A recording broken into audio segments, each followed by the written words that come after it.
এই সময়ে সবচেয়ে বড় ট্র্যাজেডি কি জানো? মানুষ এখন সাধারণ থাকাকে লজ্জা মনে করে। সে ভাবে যদি সে মাঝারি থাকে, না খুব ধনী, না খুব বিখ্যাত, না খুব আলাদা, তাহলে যেন বেঁচে থাকাই বৃথা।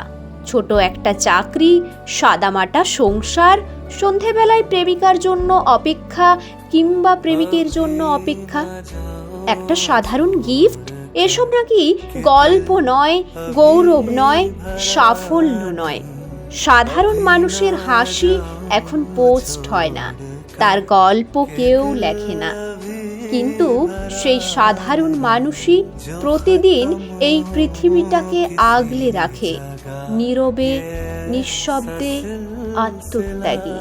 তবুও আমরা তাকাই ওপরে, কে কত দূর গেল, কে কত দামি পড়ল, কে কত লাইক পেল, আর ভেতরে ভেতরে নিজেই নিজের সাধারণতাটাকে গিলে ফেলি, লুকিয়ে ফেলি নিজের স্বাভাবিক মানুষটাকে। কিন্তু বিশ্বাস করো, এই দুনিয়াটা যদি সত্যি বাঁচে, তা হবে ওই সাধারণ মানুষগুলোর জন্য, যারা একটু ভাতে সন্তুষ্ট, এক ফোঁটা ভালোবাসায় ধন্য।